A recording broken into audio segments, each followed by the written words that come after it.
Meanwhile in the pod cave.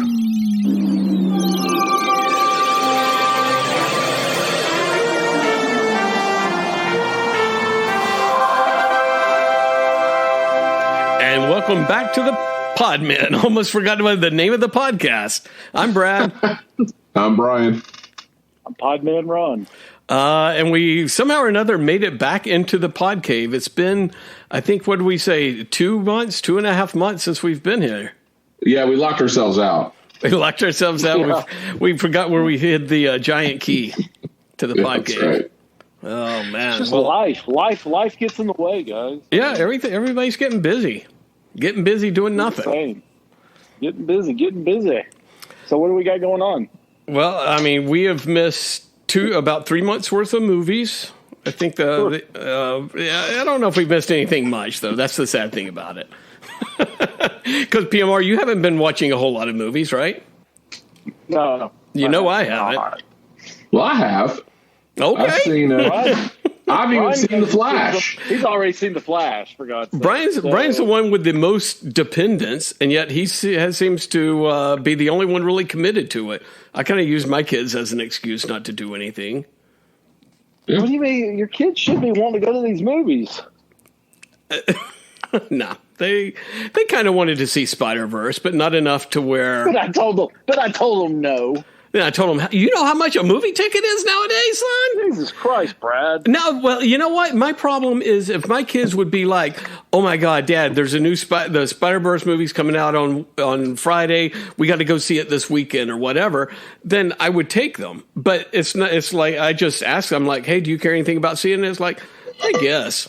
So I'm like, well, that kind of enthusiasm, then who gives a shit? I'll see it when it comes out on streaming. They do not care about seeing these movies. Geez. I'm sorry. Mine do. Mine do not at all. Mine want to be there front row center.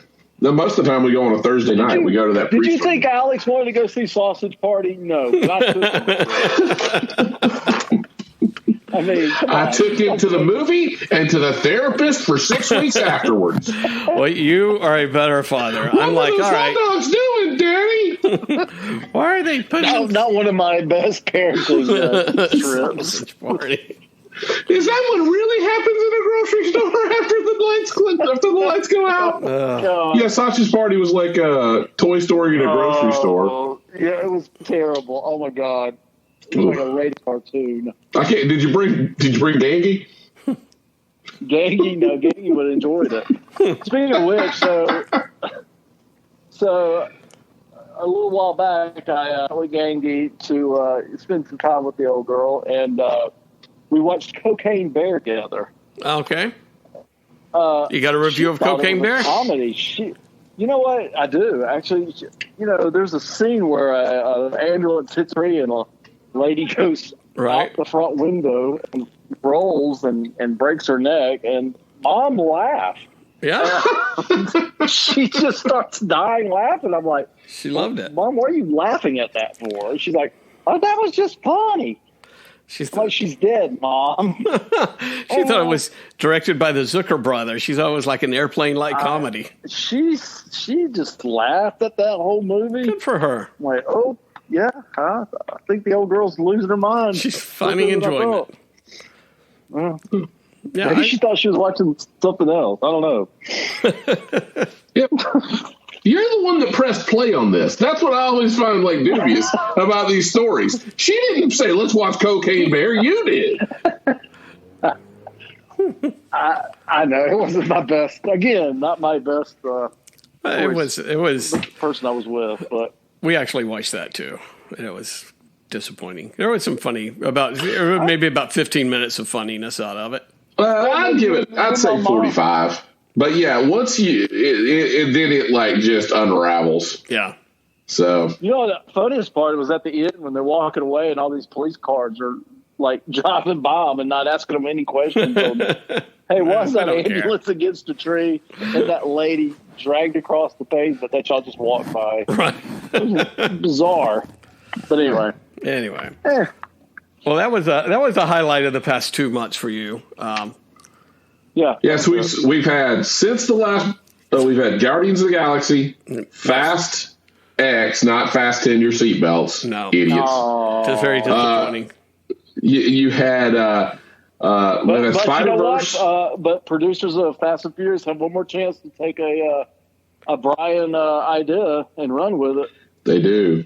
They got one more. So one last chance. I got one in the chamber for them. One last ride. One more in the chamber. One last try. You they could fasten your seatbelt. Yeah, it was a gimme. It was the easiest. Like, what? Anyway. But then we had Spider-Verse. And then Transformers. Is that out? That's already that's out now? Yeah. Transformers came out Friday night. I've seen Guardians. Guardians? I've not seen any of those. That was good. That was really good, actually. Yeah, Guardians was excellent. James Gunn, the bright spot of Phase 4 or 5, whatever the hell we're in, is made by the guy that's fixing to, who is left to go head the other studio. So that's probably pretty good news for DC because I was going to say it's good news for you in DC, but not so much for Marvel. Well, yeah, hopefully, Hopefully he don't screw it up. And then in news this week, they just the past day or two, they've said that the Authority is going to debut in the Superman movie. All right. Which the Authority will debut in the Superman Legacy movie. Why not? Which is kind of genius. Probably the best Superman comic of the last 20 years was that it's one issue, Superman 775. Right? Or Action Comics 775. And it was all about, because it was before DC acquired the Authority, and so they created their own Authority type team for Superman to fight them. And basically what it was saying was, in this grim and gritty world, where does Superman fit and why do you still need a Superman? Right. So Superman, or Action Comics 775, it sounds like that's going to be a highly influential piece of this story, and I got it graded about 2 years ago. So it's like I have a premium blend. Me and James Gunn it's are all kids coming up, Brian. It's all coming up, Brian. But I got it graded because that's my favorite Superman story. How about that? Well, I hope so. But I need to reread that one. It's been a long time. I did read that when it came out. It's just one issue. It's where they introduced Manchester Black. Yeah. He was the Jack Hawksmoor, right? Right. But excellent book, and it sounds like that's what they're doing, or that they're teasing. They may only be a B plot, or even just a cameo or something, but they're saying the Authority will be involved at some level in the Superman movie. Right. So that was news this week. We got some news-wise, just quickly. We're getting reviews on Indiana Jones and the Dial of Destiny, and it does not look good. Yeah. It's rather bleak. We got Beetlejuice 2 is officially happening next year. It's in pre-production right now. Beetlejuice 2. I thought you said Benji 2. Oh. I did too, actually. I started getting excited about that. Beetlejuice 2. They had Benji 2. Yes. And then they tried to take the spin and kind of go dark with Benji the Hunted. If you'll remember. Right. Frank Miller's returning to Wolverine for a storyline, and he's going to do the cover. Excellent. And if you haven't seen this cover, I think you should. Didn't we? I did. Okay. I sent it to you guys. I put this Frank Miller cover side by side with my 14-year-old's picture of Batman. That's right. To say, you decide. It's rough. That's just your name. Your name can sell anything. It can. DC World's closing the Galactic Star Cruiser after only 18 months. What? So, did you ever get a chance to go to it? Did you go in there, bro? No. Nah. No. I'm not the biggest Star Wars person anyway. I'm not going to spend $5,000 for 2 days or something. If it was the Pandora, stay in the woods of Pandora, then you would have done it. Oh no, still no. No, thank you. I may watch that now. That's on streaming. That's actually pretty good. Avatar 2 wasn't bad. I actually. It was better than it had any right to be, but I wouldn't necessarily say it was good. I could say no. I said it was. I believe it was good, but once again, it's like I don't know what it is about the Avatar movies, but I can't tell you what happened. They like go from your mind after you see them. It's like it's the Men in Black little thing. Yeah, it's like they flash you at the end. Yeah, at the end, man, because I can't tell you what happened. All I know is I left satisfied. I left going, oh, it's a pretty damn good movie. Okay.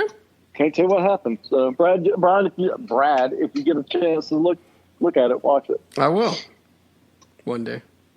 We got, let's see. Ted Lasso has ended. Everything ended. Can we just say that? Ted Lasso lots of stuff ended. Since the last time we met, everything has ended. Fucking Succession, Barry, Ted Lasso. Oh, Brad, we've turned. PMR turned on Barry. He loves really? it now. Oh, how about that? Whoa. Hold on. Wait. I like the last season. I like the last episode. Oh, okay. I haven't seen this last season yet. But you kept watching. Well, I mean, you're committed once you start the stupid thing. I mean, and it was to be on the treadmill. It was easy to watch. So. Okay. Ted Lasso, though, there's something that people have been kind of focusing on. In the last episode, the Trent Krim, who's like the writer, the sports writer, he quits his newspaper job to write a book about Ted Lasso and the Richmond football club, and he gives the book to Ted in the final episode for him to read and give suggestions. And it was kind of a throwaway, but now people keep going back to it as like, okay, this is the tease for what's happening next. But Ted's notes in the book that he writes are, one small suggestion, I'd change the title. It was not about me. It never was, Ted, because it was going to be called The Lasso Way. And so then he makes the book The Richmond Way. So basically, he's saying the TV show was never about Ted Lasso. It was about all of them, so change the name of the TV show. So it's going to be called The Richmond Way.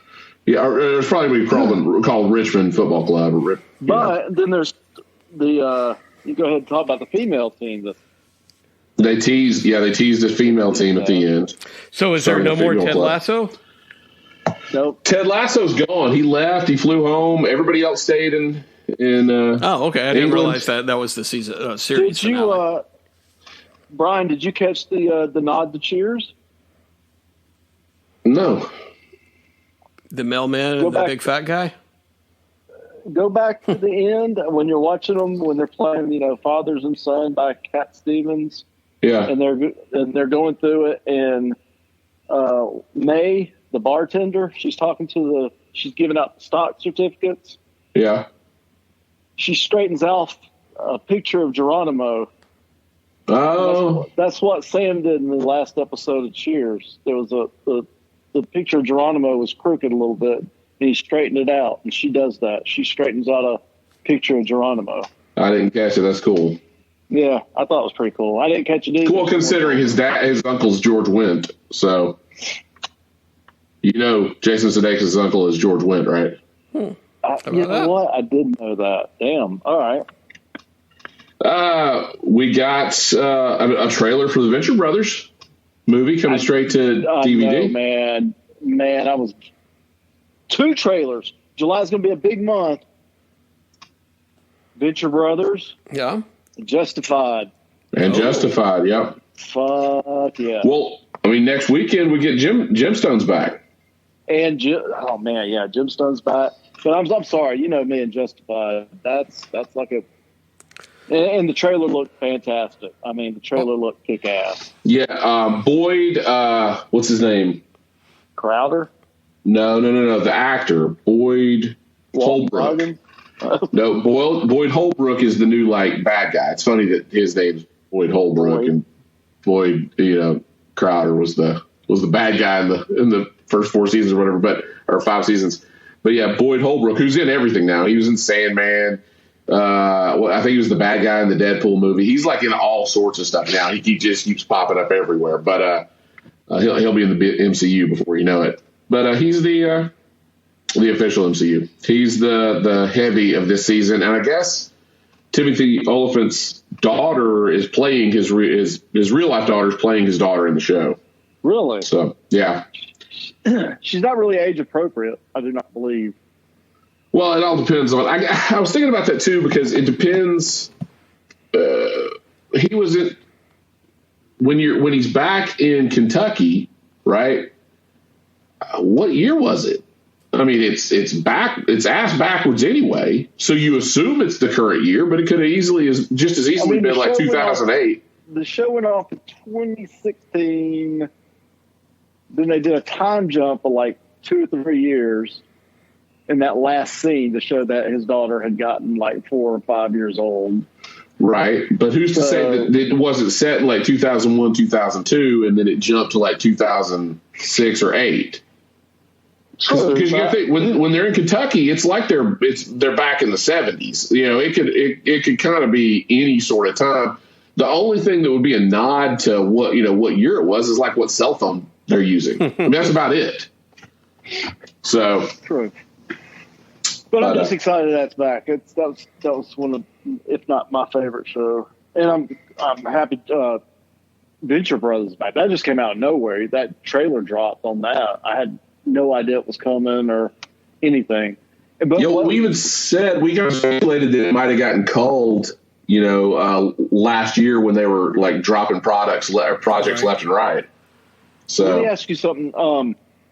When I asked you before, it's just coming to digital and DVD. I mean, is it coming? Is it going to premiere on Adult Swim, or what's the story with it? All it's saying is digital and DVD, but it'll probably be on Max by the fall, I would imagine. You would think so. Okay. So just like the DC straight to the DC animated releases. So yeah. Something else, and this kind of ties into Transformers. This came out of left field. So, and I guess I need to this kind of was a good merger into where I was this weekend. But Skybound, they hinted about a year ago when the G.I. Joe book wrapped, right? We knew IDW was losing the license from Hasbro. Well, and you had the Transformers movie this weekend. Well, I guess they announced. And the rumor was Skybound was picking up Transformers and G.I. Joe. And more recently, Marvel has picked up Micronauts and ROM. Mm-hmm. So people were like, well, is Marvel getting G.I. Joe and Transformers? Because those are, Micronauts and ROM are Hasbro. And Hasbro's been wanting to do this, connected universe. So it kind of threw some speculation just in the past couple of weeks as to whether Skybound actually was going to do the G.I. Joe and Transformers book. Well, apparently they've stealth dropped it, and it comes out next week. Skybound's putting out a book, and this is part of how they stealth dropped it. Is it's a mini series that was all secretive called Void Rivals, but it's where G.I. Joe Transformers will debut in the Skybound imprint, right? And they're still not saying what the book's about, but it's going to feature both G.I. Joe and Transformers in one book. To the point where this weekend I went to Augusta for Joe Fest, the G.I. Joe convention. It's probably the biggest. There's probably like 3 in the country, but it's absolutely the biggest, like on the East Coast. And like Larry Hama was there. Adam Riches, who's a cover artist for a lot of G.I. Joe stuff, was there. Robert Atkins and Brian Atkins and Brian Shearer, who those guys are pretty much the core team for both G.I. Joe and Transformers over the last decade. Brian Shearer was on a bunch of covers, a bunch of issues. Robert Atkins was on a bunch of G.I. Joe books. And then, Larry Hama was there. To the point, none of them knew the book was coming out. Like, that's how, under the radar, they made sure it was. So the assumption is, you had the movie this weekend. Next week, that book comes out, and it's G.I. Joe and Transformers in the same book. So it should make a pretty good splash. I think that the Diamond had reported that 100,000 copies had been ordered by retailers. So retailers knew something was happening, but they didn't know what it was. But when you say Kirkman, Skybound, big event, that was what all retailers needed to hear. But what it is G.I. Joe and Transformers. Which, yeah. So, but I was at Joe Fest all weekend. I got a sketch from Larry Hama of which was kind of like a kind of a Grail thing. Oh wow! I got him to do Tunnel Rat. That's a heck of a sketch. Yeah, Larry Hama doing his thing. Doing his thing. Show it again. Hey, show it again. Show it to the listeners again. All right, show it to we know that podcasting is a visual medium. Oh yeah, there we go. Everybody get that? Yeah, did you guys get it? Get it? All right, yeah, it's Tunnel Rat, as you can see. Screenshot it. Yeah, it's Tunnel Rat. That was what I picked. They had a lot of vendors there. What's cool is, partially with the GeoFest stuff, there was such a drought of product for such a long time. You've got these independent companies that have kind of created their own lines. So one of them is Action Force, which is part of the Valaverse. It's got its own comics. I think they're up to 25 figures now. But they do all sorts of accessories and things with the figures. And now they've started a book. I think it's up to 8 or 9 issues. And then you've got Marauders Gunrunners. So Action Force kind of sticks to the 6-inch figures. So that's one right here. That's one of the. Yeah, but these are not G.I. Joes? Bad Guy Henchmen. These are not G.I. Joes. Oh, okay. But Action Force was actually what G.I. Joe was called in Europe back in the 80s. Then you've got Marauders Gunrunners. And Marauders Gunrunners focuses on the 3.5 inch, 3 or 3 3/4 inch scale. And so none of this stuff is licensed by Hasbro, so they can't do Hasbro characters. But Marauders Gunrunners has started doing these. So see if you can recognize some of these figures, Bradley. It looks like called John Wick. Yeah, it's Theo, though. Who is Theo? Ted S. Preston. Oh, okay. So they call this figure Theo. And he's got his. Then they've got. This guy's called Chinatown Trucker. You can see it's. Oh, okay. I'm with you now. Jack Burton. A lot of ripoffs. Right. But they're high quality. High quality. What was the first one called? The first one's called Theo because of Ted S. Preston from Bill and Ted. Instead of Neo, okay. Theo. Oh yeah, I guess so. It's Ted, Theo, and they can't call him John Wick. Yeah. So Theo, and then you got the Jack Burton. Jack Burton character. It's pretty neat. And this is the one that completely captivated me that I had to get.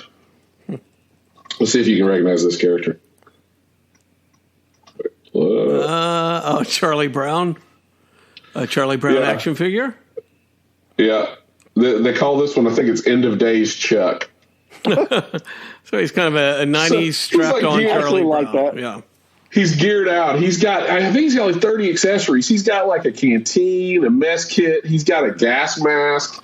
He's got shotgun shells and on his bandolier. He's got a knife. He's got a sleep kit, the axe and everything. So they made Chuck, but I was like, well, but he's missing something, right? So I went, you know how Target and some of the the nerdy educational type of toy stores carry those dollhouse figures. Schlingersers or whatever. Yeah, whatever they're called. I can't remember the name. Yeah. So I went and they had a white dog.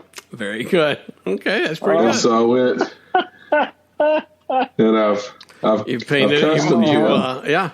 You modded it up. I've given him a black tail and a black spot and then black floppy ears. There you go. I like it. So good. So you got Snoopy to go with my End of Days Chuck. So I'll post pictures of them and put them on the let the Instagram. So yeah, that was my Joe Fest memories. And so, talking about Joe Fest, though, let's go on to a movie review of, I guess, the latest movie, right? Transformers?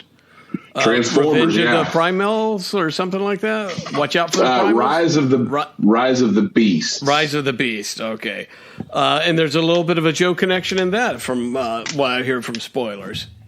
Yep, yeah. So, and I mean, that was kind of the thing, too, is because I went Thursday night, and then we drove up Friday morning, because the thing didn't start till 6, but a lot of people, it's such a big convention, most people have to fly into town. So there was one guy there that was from like Australia. Wow. Like, I mean, that's, I don't know how many people outside of the country, but I know definitively there was one guy from Australia because they kept talking about it. But they all made fun of him. The nerds were making fun of him, the biggest nerd. Yeah. You came from Australia? Good day. Good day, mate. Good day, mate. Throw another shrimp on the barbie. So a lot of them hadn't seen it, but kind of like we're because it's applicable to the Joe Fest because it's solely a GI Joe convention. They have other, obviously there's the vendors sell other stuff, but they're the panels, the guests, they're all tilted towards GI Joe, right? Or really Hasbro properties like the voice actress from Jim and the Holograms was there. Tamara got like an autographed photo of that. She was a big Jim head back in the day. Who was it? That's Jim. I don't know her name. I could look it up, but hologram. Yeah, one of the holograms. But so nobody had seen it really, other than us, because we went Thursday night. But yeah, so the Transformers movie. It wasn't as good as Bumblebee. Whoa. But it was a hell of a lot better than the last 3 Michael Bay Transformers. Okay. So, like, it's probably like Bumblebee was the best Transformers movie, followed by just Transformers, the very first Transformers, and then this one. So it's probably the third best Transformers movie. Not saying it's perfect by any means. I mean, there's some issues, but at least it didn't get into the crazy bullshit that Michael Bay would always throw at the camera lens. Right. But the main character, who's Noah, is the kid from In the Heights and Hamilton. Okay. Right.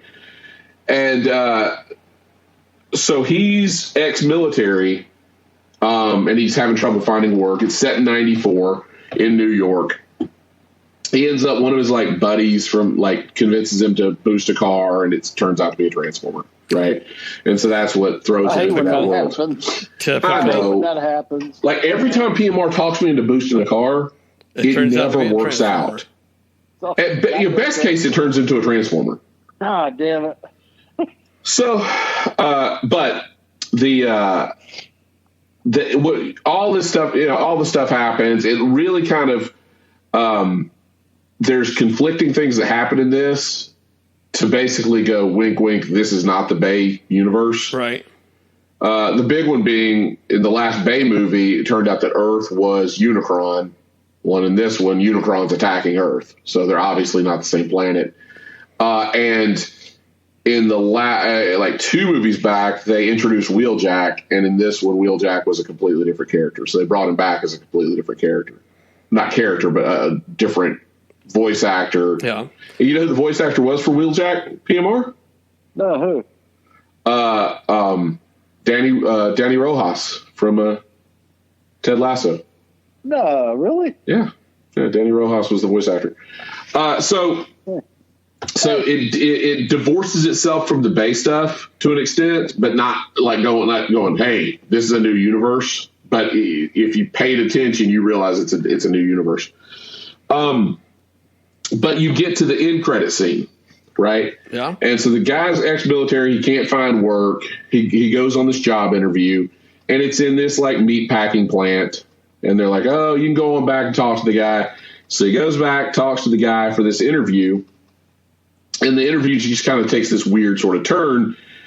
And he's like, we want to offer you a job, and we're going to take. And his son's got, or it's not son, his brother's got sickle cell anemia, and so he says, we're going to take care of your brother too, all of his medical expenses. And he's like, how do you know about my brother? And they're like, well, we got to know, we got to do our research on the guy that helped save the world, uh-huh. right? So now it's like, oh, how do you, so they know that he saved the world. Right. And then he stands up and he turns a picture, kind of like Ted Lasso. The Geronimo picture was crooked. He turns a picture, the door opens, and there's this kind of like cavernous, like military installation behind him, right? Which is, back in the 80s, the comic book, that was what the pit was. The pit was actually, here's another visual for you. I got this from Larry Hama as well. Oh, okay. But it's like a schematics of the pit. Right. So the pit looked like it was just like a few barracks. Right, right. And it was actually the chaplain, like the chaplain school, and they had this huge base underneath it. So it's kind of alluding to that idea. And he gives the kid a business card, and the kid turns it over, and there's the G.I. Joe logo on the back. Right? All right. So they're teasing G.I. Joe. Here's the problem with this, though. The guy they cast as the G.I. Joe recruiter was Michael Kelly, right? And Brad, do you know who Michael Kelly is? Not by name. He was. I think I'm getting the name right. Hang on, just making sure. Well, I'll name check him in a second. But Michael Kelly was the president's. Yeah, it's Michael Kelly was the president's assistant in House of Cards.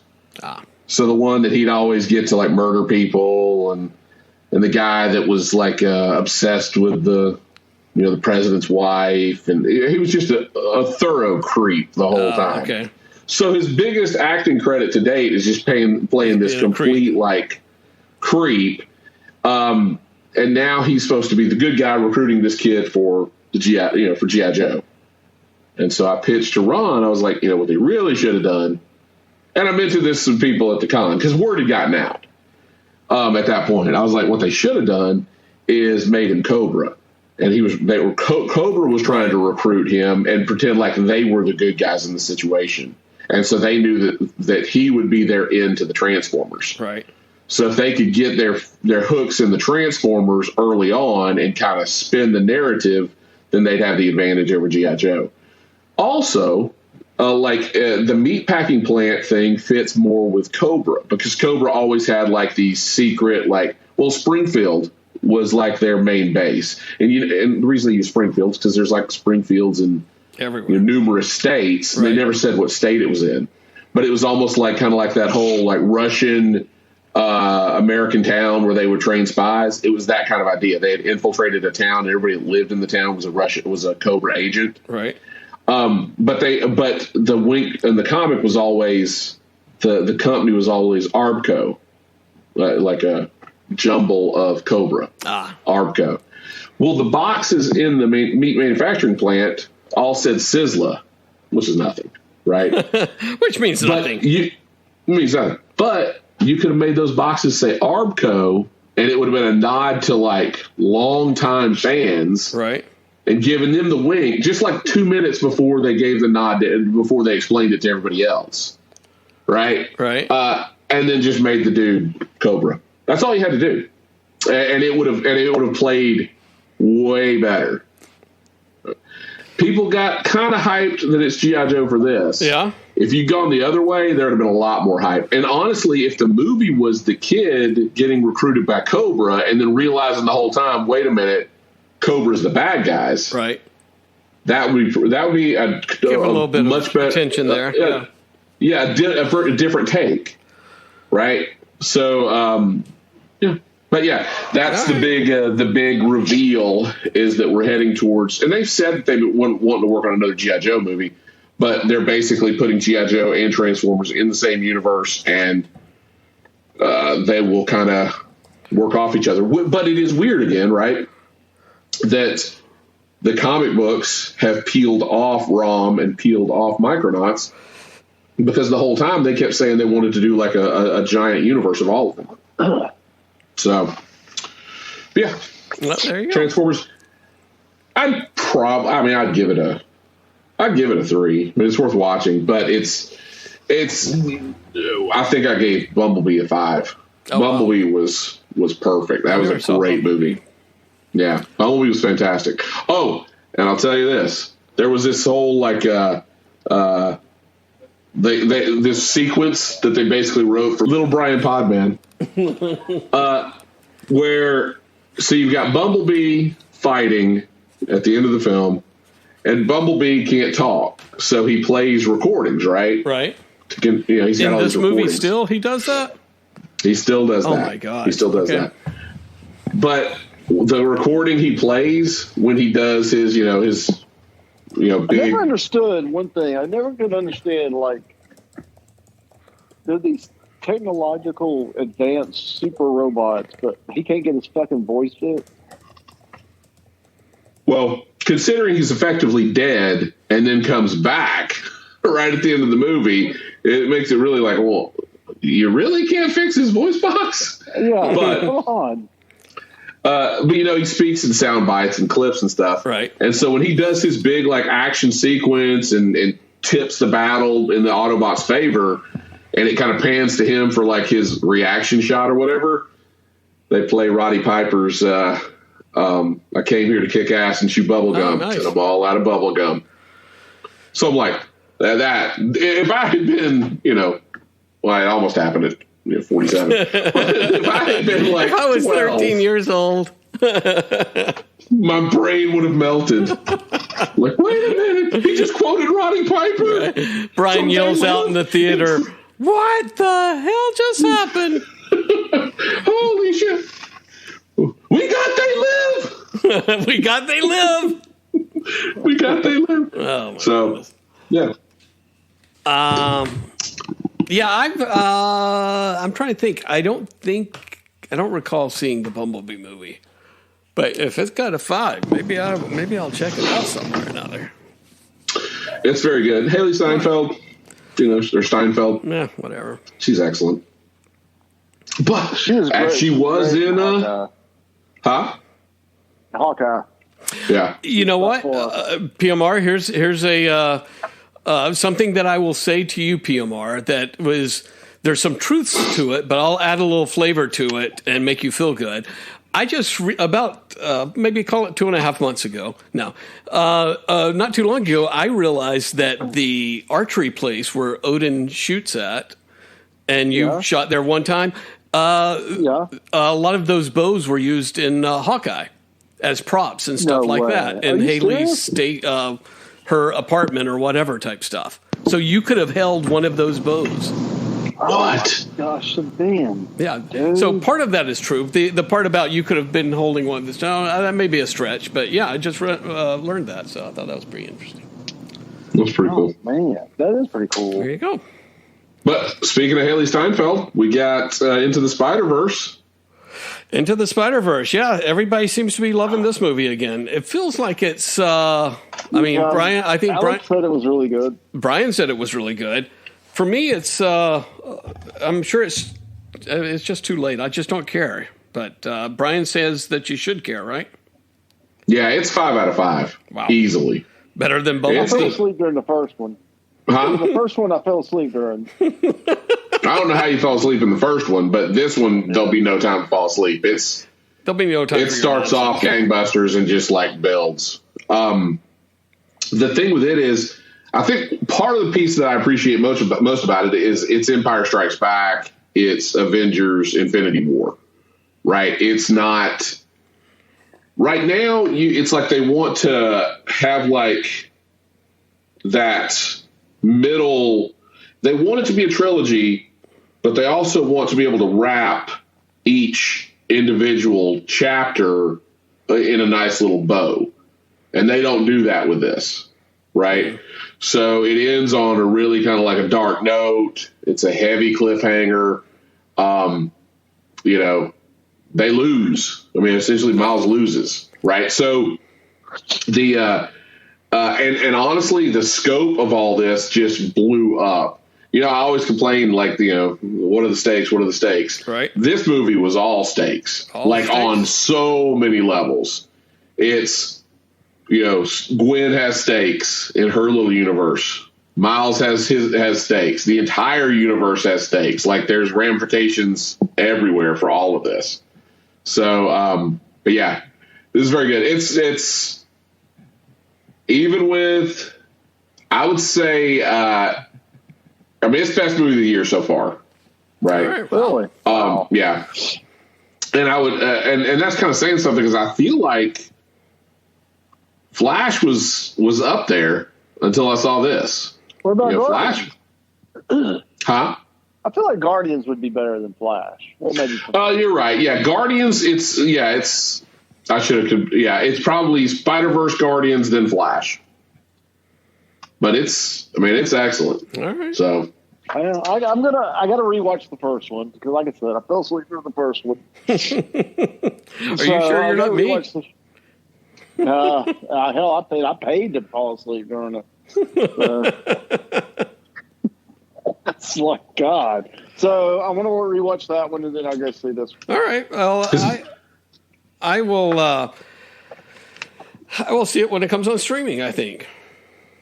There you go. It is excellent. It won't be long, I'm sure. Yeah. So what's next? Fast X. Well, what about Guardians 3? Are we going to do a review of Guardians? Well, I'm trying to kind of plow through stuff that probably isn't worth the time, and then I figured we'd spend a little more deep dive into Guardians 3. All right. And considering I'm the only one that's seen these, so that's true. But yeah, Fast X and PMR. You have no interest in seeing it? No. I mean, I will eventually. I'm not going to go to the theater. Which is sad because PMR, that was like a day one film for him. I swear to God, over the past 3 months, PMR has turned into me, to where he's like, nah, I don't care. It feels like a lot of energy to get up and go see a movie. I love it. Yep. It's just too much. I'm just too busy now. Yeah, that's what I'm saying. I got no time for this nonsense. So yeah, the thing with Fast, the last one that came out, I was stoked. I was like, okay, I'm going to go see it. Can't wait. And it was the most ridiculous thing I've ever seen. It was absolutely terrible. And, it was just almost a 2.5 hour mess. And wow. Well, get ready for a 2.5 hour mess. I had no desire to see another. Yeah, well, if you thought that was nonsense, have we got some nonsense for you? So this movie, it makes 9 look like a competently, made movie. This movie is, I know why Justin Lin quit. Like, it's just completely freaking ludicrous. Like, ludicrous? Essentially, they pay. Yeah, is he in the movie? There you go. He's in the movie. The opening sequence is essentially, the opening sequence is Dom teaching his 8-year-old son to drive a muscle car like they do in the Fast and Furious. Excellent. Okay. Which always important. And then the kid's like, "Dad, you're not afraid of anything." And he doesn't deny it. He doesn't deny that he's not afraid of anything. Nope. Like, he kind of he kind of changes the subject, but he never says, "Oh, I'm afraid of this." No, he's like, "Yeah, that's about right." You've got Jason Momoa, who's playing the son of the guy that The Rock killed in Fast 5. Okay. Who has sworn revenge on Vin Diesel. Not The Rock. He's sworn revenge on Vin Diesel. Whoever rode with The Rock must die.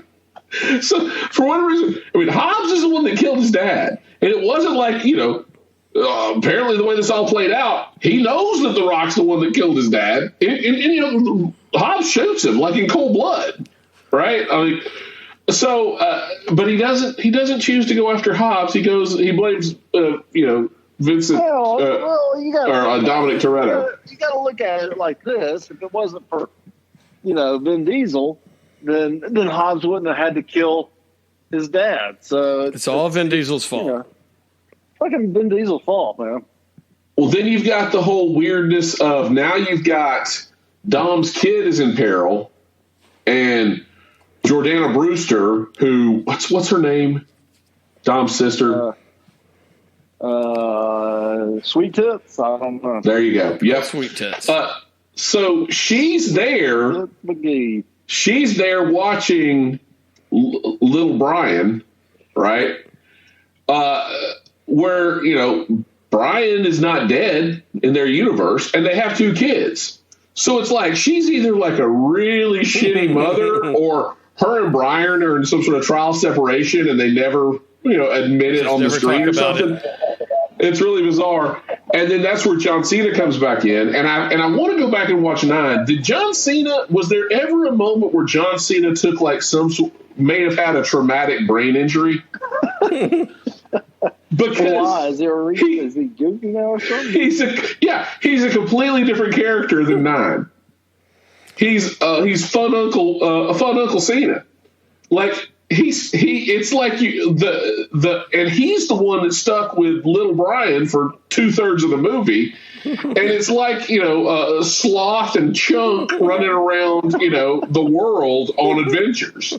He acts like he has now like had some traumatic brain injury. Like it's a completely different person.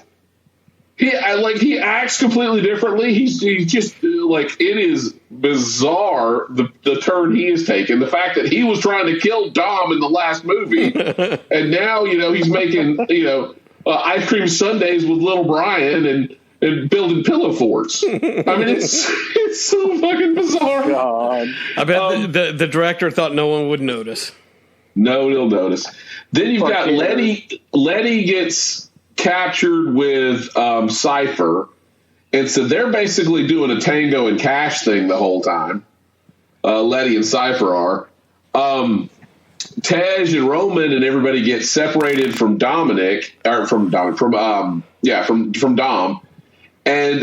basically Dom's on his own the whole time. So everybody's all fragmented and separate. And I swear to God, there's a moment. I mean, can I give you the climax, PMR? Do you care? Yeah, go ahead. All right, so there's a moment where they're stuck on like Dom and Little B are in his Charger on like the Hudson Dam. It's not the Hudson Dam, but that's what it looks like, right? And you've got Jason Momoa up on a cliff, and he's talking to Dom down on this bridge. They've got to be like a half mile apart, but they're just talking in regular voices and having a full-on conversation. They're not on the phone with each other or anything. They're just talking like just a regular conversation. And Jason Momoa's got 2 semi-trucks on both ends, like Peterbilt semi-trucks on both ends of the bridge, and they're driving full tilt because he's got them. I think he's got them remote controlled. And they're driving full tilt towards Dom. Now, the fact that he knew the chase would lead them to that dam, okay, whatever.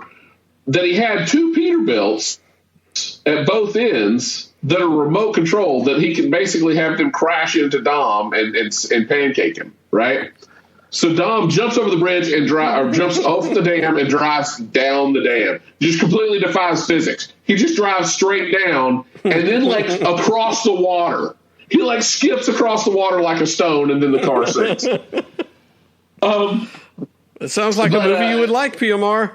Well, I swear to God, when those 2 semis started peeling out and heading towards him, they did the whole like from like your height perspective where you're seeing the grill. Right. If that, and somebody else has said it now, like on another podcast, but I said it to the kids.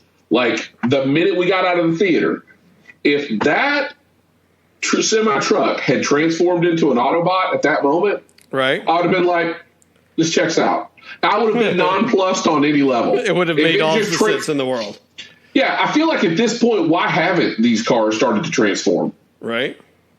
Don't give them any ideas. That's the idea from you that they take. They didn't take an idea. I've got an idea for them. I know, that's what I'm saying. Yeah. This is the idea they should take here in a second. But because they've been separated this whole time, Tej and Roman and everybody are on this plane flying in to save Dom. Right? They're like, we're on the way, Dom. We're almost there. And it's like, well, he's on a fucking bridge. Or he's on a fucking dam. How are you going to get to land? How are you going to save him?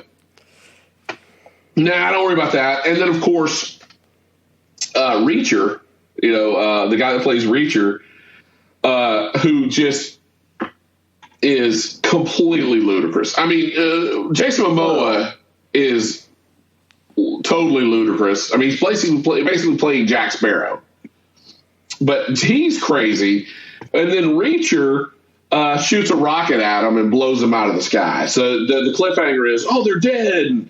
Well, after Dom drives down the dam and skips across the water and they get out, then now they're in the bottom of the reservoir, and Jason Momoa gives the remainder of his speech. Now he's easily a mile away from him, but just talking in a regular voice, and gives him his speech, and then he blows the dam. And so now you got all this water coming towards Dom and Brian, and that's the way the movie, little Brian, and that's the way the movie goes off. So I don't know. His car's gone. He's lost the charger. How the hell can he? I guess he's just going to punch his way through the waves. But that's the way the movie goes off, as a cliffhanger.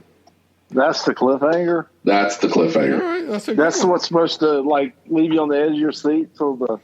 Well, and people aren't. I mean, I don't think it's done. They said it cost $400 million. So let's see. It was $300 million for filming and budget and everything, and then there was $100 million in salary for cast. So I'm curious as to what it's done so far. But PMR, while I'm looking this up, PMR and I talked, and I had an epiphany of what they need to do. And honestly, this epiphany, this pitch would retroactively fix everything that's happened over the last 10 films. Come on, what's going on with this? All right, while that pulls up, I'm looking at the box office still. So here's my plan, or here's my pitch to Vin Diesel, or it's Universal, right? Universal does, Universal. Louis Leterrier, or Justin Lin, if any of you are listening to this. If you remember, when we first met Dominic Toretto, what was he doing? He was hijacking trucks to steal DVDs. And if you'll remember, is that when right? he hijacked that truck and they cracked the truck open, it was like 2 boxes of DVDs. I'm like, why are they not just sending these things FedEx? There was nothing else in that truck. It was like two 36 by 36 inch boxes of DVD players, which, in 2001, a DVD, one of those boxes probably only held eight DVD players, or 6. So, but yeah, there were high speed chases to boost and steal VCRs and DVD players, right? And now, fast forward to Fast 10, they're a covert missionary team, a covert. What's the word I'm looking for? Starts with an M. Mercenary. Okay. Yeah, I want to say missionary. Mercenary team that works for quote unquote the agency. Missionary is something totally different. It is. They're a quote unquote. They work for the quote unquote agency, which is not the CIA, right? We don't know who they are. Apparently, they've got a room like Professor X in the X-Men, where it's just a circular black room where they can bring up hologram screens. But I don't know what the budget is for that place. When you see the prison that they're keeping, like Letty and Cypher in, I mean, it looks like a Star Wars prison. I mean, it's like cubes are moving and the wall opens as these split like Tetris wall pieces. Anyway. But so considering where we started, boosting DVDs and having illegal races at night, to them being essentially this covert military drag racing team, my proposal is this. You get to some level of cliffhanger, and it could be this right here. the wave hits Dom and little Brian, right, and it all goes black, and then you see like the blurry lens, like the cheesecloth sort of lens shot, and then it's he blinks and he comes to, and he's in this really really bright room with halogen lights, and you realize he's in a hospital bed, right? Okay, and then you see Letty come in. And then Letty comes in, and then you realize, wait a minute, Letty's in a nurse's outfit. And Letty starts looking through his chart, and she's like, oh, you're awake, right? And then you look in the hallway, and you see Roman, like, mopping, right? Mopping in the hallway. And they call in for, like, the neurosurgeon. And it's Tesh, and Tesh is coming in, and Tesh is looking at his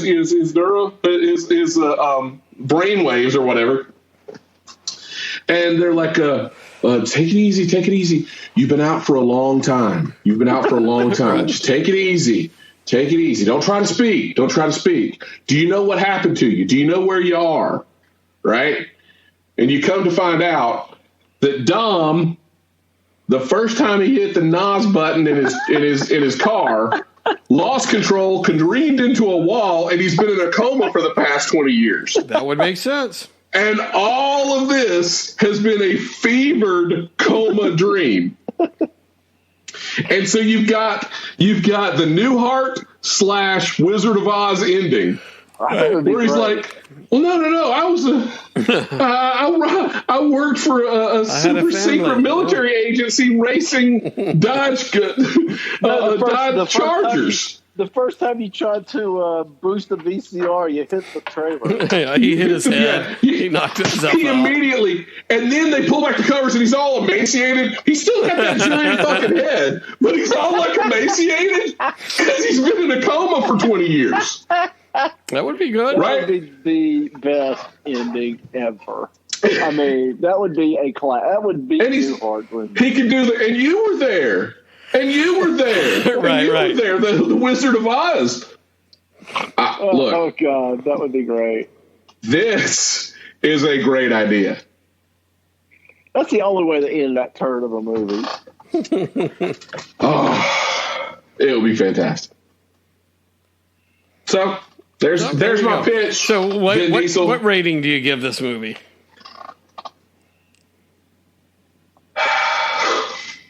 Oh my God! You a 2. Think about it. A 2. Look at this. I'm trying to decide between a 2 and a 1.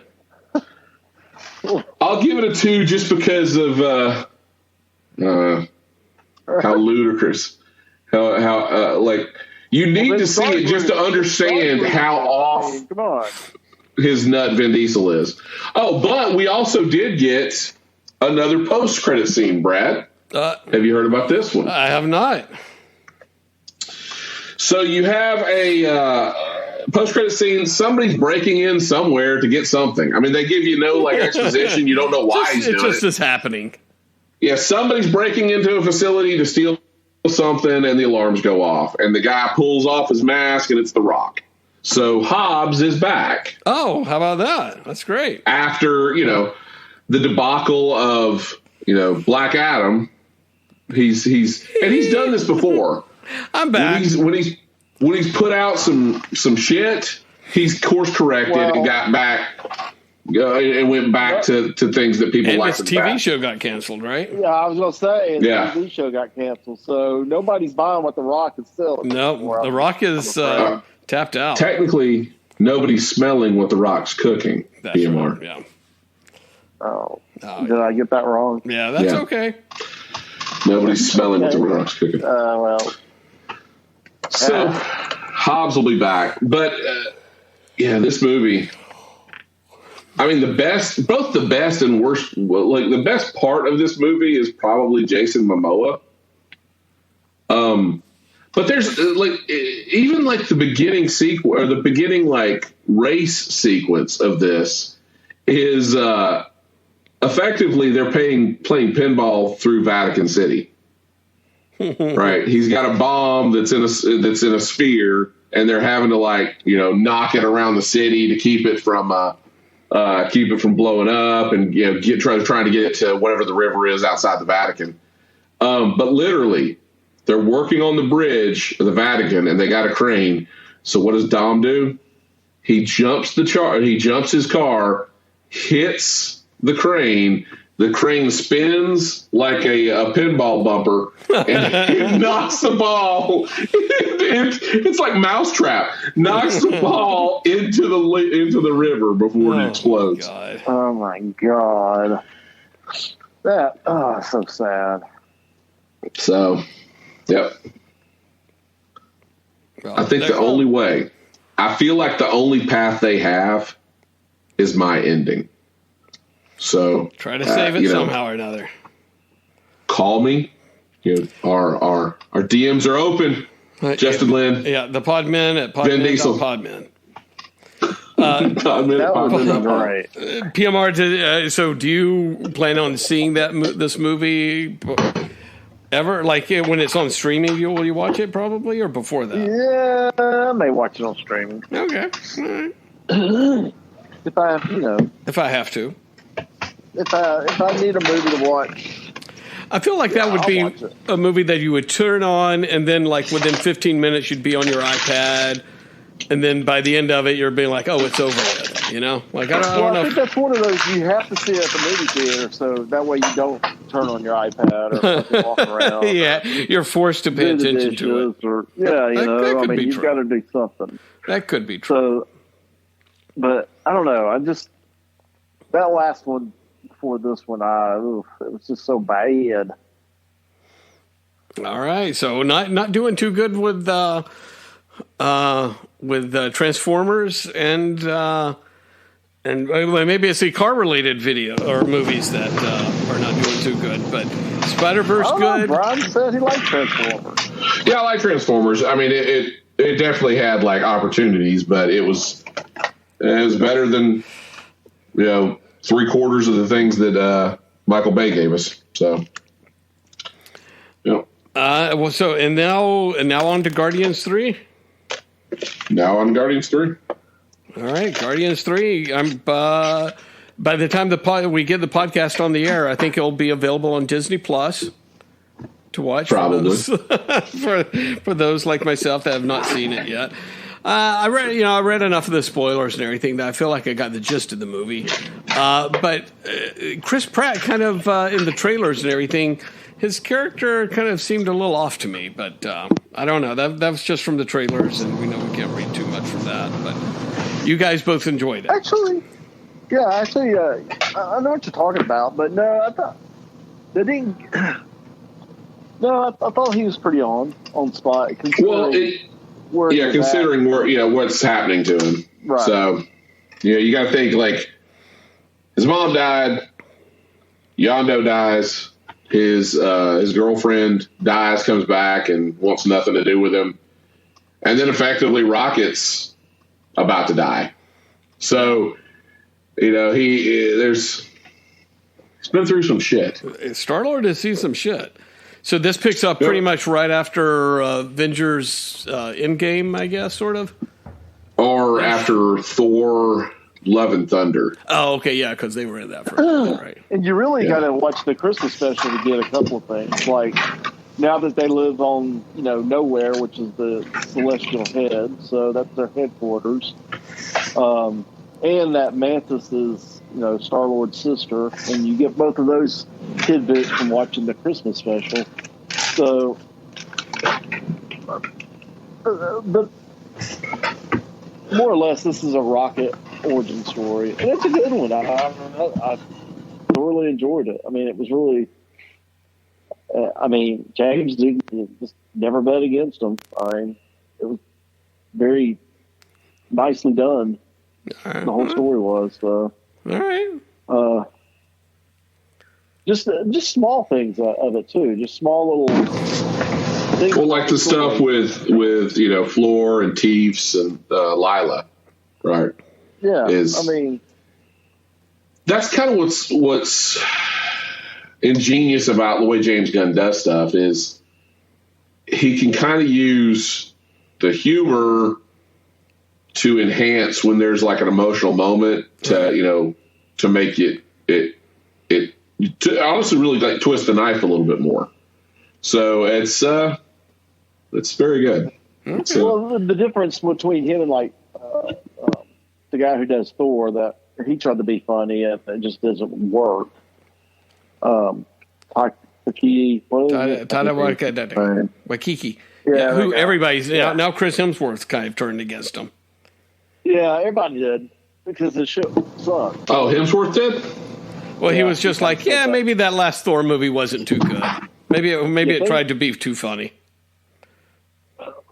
But there's in your face funny, that's Thor, and there's like this subtle humor that's Guardians that just kind of works. I mean, well, most of the Guardians' humor is just dialogue and bickering, right? It's not like Stormbringer peeking around the corner and like a jilted lover. Like that stuff seems a little forced. You gotta. If you're working that hard for the laugh, it probably wasn't funny to begin with. Right. So, yeah.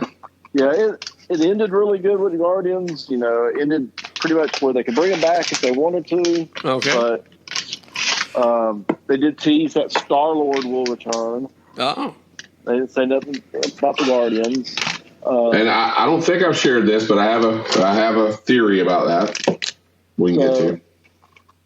But like Brian, I would say this is definitely. I would give it a 5 out of 5 on movies. It's probably I'm one of the few people who like Guardians of the Galaxy 2 better than the first one, and I think I still like Guardians 2 over this one, but not by much. I mean, this one's a pretty strong entry. So I would. Yeah, I like this one better than Guardians 2 for sure. Really? Wow. The yeah. I feel like I don't know some of the stuff with Ego.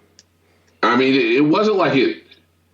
They could have stuck the landing on it. Yeah. I mean, it was they took a big swing, but they didn't. I don't feel like they hit a home run. They hit a triple, but I don't feel like they hit a home run with the Ego. Ego. I didn't not like him, but I feel like that some of the stuff they had, some of the concessions they had to make in order to make it Ego, the trade-off of making it Ego didn't pay off where as much as it didn't justify the gamble. Yeah. Right. If they had made him Jason, right, which it was in the comics, and he was an emperor, right? That legitimately made Peter a Star-Lord, and his dad was just a douchebag, So you had it was a little bit more Star Warsy, right? Because his dad was a douchebag. He actually is an heir to his father. He is a Star-Lord, right? And you could have said, he was. What I would have done was said he was Shi'ar. He was a prince, and then you could have brought in Lilandra and Starjammers and that kind of stuff. So I feel like what I just said is a better pitch than what we got. So that being said, I like the movie, but I feel like making it Ego was a big swing that didn't work quite as well. It didn't work quite as well. If you're going to make that big a swing, you got to go all in, right? So when you make him, Kurt Russell, it just, again, not that it was bad, but it wasn't. It had much bigger potential. Okay. So, yeah, but my pitch for Guardian for the whole stinger, because the way they leave it is Star-Lord, kind of walks away, goes home because his granddad's still alive, so he wants to remake that connection with his granddad, and basically just kind of like ground himself, I guess. Okay. But it does. It says Star-Lord will return, which we didn't know that, right? They kept telling us this was the last Guardians. They're all leaving, yada, yada, yada. So but they've also said they don't know when Star-Lord's coming back, and James Gunn isn't. So I feel like what what they're basically saying is Star-Lord's not going to be in space. Star-Lord's going to be on Earth, and he's going to be an Avenger. Yeah, that makes sense. Right. And He'll if you got be if the you only think male Avenger. well, you've got Captain America, Oh, Captain Falcon. that's right. But yeah, right. But the idea, or the thing is, we said this a couple months back, probably the last time we recorded. But when I was challenging PMR to field a compelling, likable Avengers team, and he'll say he did. Yeah. I would argue he did not. I did. Oh my God. Not to retread that delusional statement. Delusional about it. But if you add Star-Lord to the mix, that fills in a lot of coming off this movie and this franchise and this character, that probably pumps a lot of goodwill into an Avengers movie that wouldn't have been there with what PMR was suggesting. What was that? What was so wrong with what I suggested? What was it? Give it to us again. No. Fuck, I can't even remember now. I know. That's what I was about to say. Brad, there was such a compelling lineup, he can't even remember who he suggested. Well, who did I Dr. say? Druid. Yeah. Did I say Dr. Druid? Patsy Walker Hellcat. Mm-hmm. No. Y'all are insane. D-Man was in there. Obviously, Triathlon. No, if it was left up to you, y'all be rebooting them all over, and we'd have to watch the same fucking movie over and fucking over again. Nobody wants characters to see that we love. Characters we love and care about. Another. Well, we're just going to rehash this, so I'm not going to say. You know my feeling. People waited 3 months for a new episode, and it's just a rehash of the last. It's a rerun. Argue about the. Oh my God! It's a rerun. They're just as boring as they ever were. They've come back with nothing new. So, well, good. I will watch that one. I did fast forward through Ant-Man and Wasp just to rewatch the Kang part again at the end. But I don't think this was a conversation at the time. The last time we spoke, but a lot of people are suggesting John Boyega take over the part. Yeah, why not? So, I read someone else. Namor, the submariner's in trouble, I think. Oh, really? Good. Yeah. What'd he do? Probably played a little grab ass. A little bit too much grab ass. Man, you can't do that shit today. It's cancel culture. You can't do it. Well, They should just go sit in a room and fucking quit getting in trouble and stuff. Well, if Ezra Miller can get off the hook. Yeah, he's fine. Sure. Everybody loves him now, evidently. Can I tease any of the stuff I saw of it? And did they ever find those people that were missing that he suspected? That doesn't matter. People love the Flash. they He love might the have Flash. murdered. You know what? They love the Flash. It's fine. It's Yeah, gonna be okay. fine. It's just fine. Can I give you like a pre-review of the Flash? No, I don't want to know. I think that's called I'm not a going to spoil preview. anything. A pre-review It's is a a preview. Right? He already said. Preview. Oh yeah, Maybe. maybe so. I want you to tease all of the Batman and Superman variants that show up at the end. There's one. Well, I can't believe they've already spoiled this. Like, Tell us, Jesus Christ. well, Andy, It's all out there. I'm not saying what it is, but I told you. And if you read, I would suggest not reading because the director spoiled it himself. Yeah, I mean, it's But everybody's. there's probably the most out of left field, batshit crazy cameo in this movie. Like, to the point where it's like, I don't know who pitched it. I don't know how they pulled it off. Which one? I don't. It's such a deep cut. Audiences are going to be like, well, what the fuck was up with that? Right? If you don't know the story, I'm afraid that people are going to be like, huh? Like, what the hell? You know what I'm talking about, Brad. Though there's But several, without spoiling, there's several things like that happen toward the end, but I don't know which one you're talking about. Did you see it too, Brad? What's that? Did you see the movie, Brad? I might have. Oh, did you see it at? I can't remember.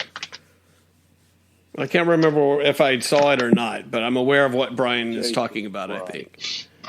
Yeah. It's bizarre. Now, with the screening we saw, right, had no credits. And there is supposedly a post-credit scene. But there's a sequence in the final battle, is what I'm talking about, that's so like out of left field. That they probably spend 3 minutes of the film on. Okay, yeah, it had an actual battle. Yeah, it had an actual battle. Yeah. Without any, like, prior mention of it, without any sort of, it's like it kind of like pauses the battle here to show you this other battle. Yeah. And then goes back. And it's like, I know the story, so it made sense to me. But Brad, how much of the audience do you think knows the stuff on it? I mean, probably very little. But I mean, it doesn't necessarily take away from it, other than you're like, what the hell is he doing there? Yeah. Right. So, like, that's what I'm saying. Like, there is this sequence in the just chuck that's like 2 or 3 minutes long, chucked in the middle of the final battle sequence that is off-world that happens, and it's like, what the fuck? Like, I know why it's there. Brad knows why it's there, but 95% of the audience is not going to know what the fuck this is about. So, kudos for them putting it in. And I forgot what it was about. You know what I mean? I like saw it and I'm like, oh yeah. And I tried to, But when you realize how much of that sequence is spent on it and how much they went into it. Anyway, long story short, there is this batshit crazy sequence in the final battle sequence. That's one. There is a scene, like an epilogue scene at the end, which could be the post-credit scene. But the rumor is there's an additional, at least one other post-credit scene that's not been aired. So, because when we saw this, we saw it, we saw it like the 18th of May. So we saw it almost a month early. Or the 19th. Anyway, we saw it like almost a month early. And there was no, they did the whole thing, don't take phones out. It was a true screener. And there was no credits. There was no trailers at the beginning, no credits at the end. So when the movie ended, it was just like, boom, done. Boom. So, we'll go see it again in theaters because just, to just wait. See what, if there's any, I'm sure there'll be additional post credits or something. But it was very good. I mean, I feel like Ezra Miller had the chance to redeem himself as Flash. At the same time, he's redeemed himself. I've also had enough of Ezra Miller. So I never liked Ezra Miller. I didn't like her, and I didn't like him in the Fantastic Beast. I didn't like him in the Justice League. I didn't like him any of that shit. He was likable in Flash. No, he wasn't. Well, no, in this movie, he's, I mean, from the things that there's two of them in there. One of them's, goofy Ezra Miller. The other one's a little bit more serious Flash. And the serious Flash is pretty, I mean, he's not bad. But you're right. I mean, he just kind of irks you, I guess, right? He's just, I think he's a terrible actor. But they also kind of address that, though, because the older Flash, which is the Flash we've seen the whole time, not the younger one, is he's just as sick of that Flash as Barry Allen is as we are, I guess. It's kind of like a tongue-in-cheek sort of joke that, we get why you don't like him because even I don't like him, and he's me. So he says something along those lines. He's like, I get why people don't like me. Right. So, but yeah, I do feel like, God, I don't understand why everything's got to be multiverses now. But the reason it is because Marvel copies DC. Right. I mean, you know that, right? I mean, DC created the multiverse to begin with. Marvel gloms onto it. Marvel can get the movie out faster and deploy faster. You always say this. You say this. Well, the first hint of a multiverse was in Flash. Oh man, what the hell was it? It was like a decade before Marvel created their multiverse. Let's see. The Flash of Two Worlds? Yeah, Flash of Two Worlds, when they first introduced Earth 2. Oh. It was it. I just thought of something. I saw Renfield last night on Peacock. How was that? That was already on Peacock? Yeah. It's no good. It's a pick up your iPad after 15 minutes. But you know what? Something, not to interrupt, but while you're looking that up, Brian, I thought about something. I forgot what somebody said. I finally watched Dungeons and Dragons, the Prince of Thieves or whatever. And it was mildly enjoyable, but I just wanted to watch it because of the Easter egg of the animated Dungeons and Dragons Easter egg. I thought they were going to have speaking roles or something toward the end or whatever, but they didn't. But that was still kind of fun to see. 1961. Flash of Two Worlds, Gardner Fox, Carmine Infantino came out September 1961. Marvel.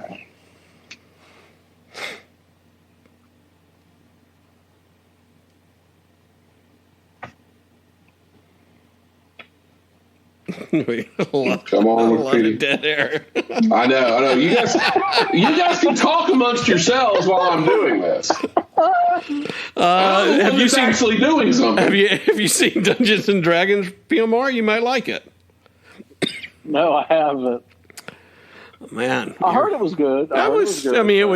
It was completely kind of making fun of it, or not making fun. It didn't take itself too seriously, thank God. So. I think what you will realize is that movie, it had too many Han Solos. Maybe. Oh, yeah. Really? So it was all Han Solos. So you didn't have any straight men to work off of. Speaking of Han Solo, did y'all hear the latest? What they're going to do with this? First appearance of the Marvel multiverse. The first reference of a multiverse is in Avengers 85, February 1971. Oh, wow. February 1971. So almost a decade later. Wow. There you go, Marvel fans. Suck it again. Yeah, but Marvel had to do it better. Suck it, PMR. Marvel could just do it better, though. Sorry. They did they always do it better. I don't know if they do it better, but they just do it. Okay. Yeah. So I agree to disagree. Here's the thing. Anyway. They announced this Flash movie how long ago? I mean, the Flash movie's been in production for like 6 years. Yeah, so you've got this Flash movie they said was going to be Flashpoint, which was multiverse. Yeah. Right? So I want to go back and look at the announcement because I think they announced the Flash movie multiverse. And you know what? Before. Here's the thing. If DC could have got their shit together and made a coherent universe, yeah, then they could have really done something with all this. But between Superman and Batman and Superman and JLA, it was a heap of shit. And so by the time they were able to do a Flash movie, the universe was just terrible, and it was in tatters. So they had to go back to the drawing board and redo the whole script. Then they had to get a new director. It was just a fucking mess. So they really didn't have no choice but to do some fucking multiverse bullshit. They just took a bunch of stuff and glued it together and called it a multiverse movie. Well, you don't understand it. Yeah, he looks different now because it's a multiverse. Well, I mean, and to pull this all together to make anybody excited about it, they had to go and pull Michael Keaton out of 30-year retirement from Batman, and that's the only way they got anybody interested in this movie. And then they did that, and then they're going to call it it's multiverse. It's not multiverse. They're just trying to hack shit together to pull a movie off that they announced 6 years ago that no one really gave a shit about when they already had a Flash TV show on. Dang. So it's not like they're really come up with anything ingenious. I mean, they're just throwing shit at a wall and hoping something sticks. But did y'all hear about the Han Solo? No. They're going to bring back the guy from Solo? Oh, really? Brian, did you hear this? He does not hear it. He turned his. I have not heard it. Nope. Yeah, whoever this it's one of the directors came out with 3 movies that's going to take over. It's going to be between episode 6 and episode 7 of Star Wars. And since Han Solo, Harrison Ford does not want to reprise the role, and he's too old for it. And Carrie Fisher is dead. They're going to recast Carrie Fisher's role as Princess Leia, and they're going to use the guy they did in Solo, who what's his name? Aldrin. Brad, this is sounding like PMR has fallen for another internet scam. No. Read it on Screen Rant or CBR, one of the two. You read it on. You read it on the internet. What was the site he read that other thing on? Oh yeah, it's the same one where I read Indian Wire. Indian Wire, yeah. Where I read about the sent money to the prince. Yeah. This prince sent me the script. He needs to help getting the movie made, so I sent him $1,000. He said it was a multiverse movie. Well, I mean, let me ask you this, because the the Flash movie had a little bit of CGI recreation, and you're talking about Princess Leia. I mean, why even pay actors anymore? Just recreate their likenesses. Oh, I swear to God! Hold up. While you're saying that, Brad, there are so many scenes in Fast X where Dom, his face is CGI'd. Oh, really? Like, it's bad. It's like Uncanny Valley bad, and he's doing like mundane things.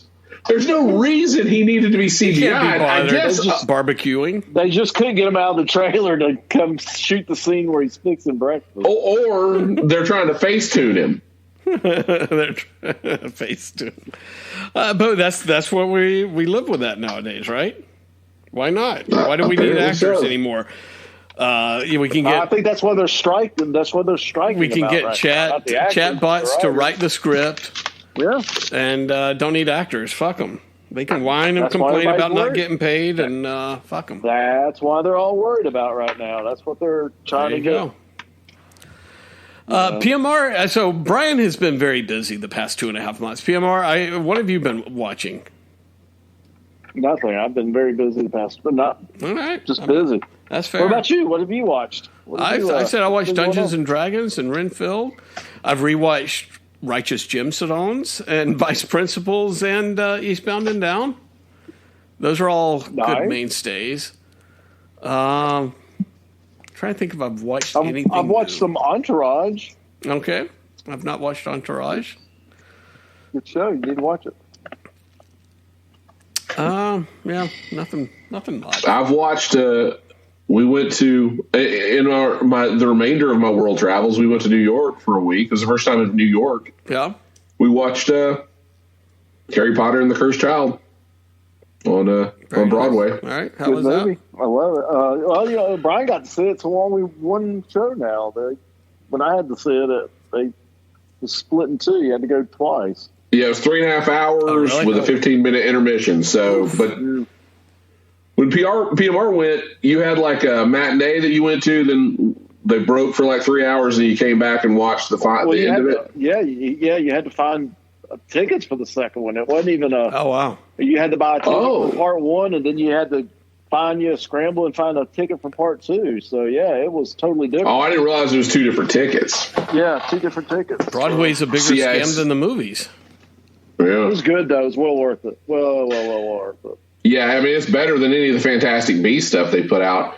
And what's really good, one of my favorite pieces of it is they work in, Copperfield type magic tricks into the choreography and stuff. So it's like part play, part, magic show, part, movie. It's very cinematic. It's huge set pieces and stuff.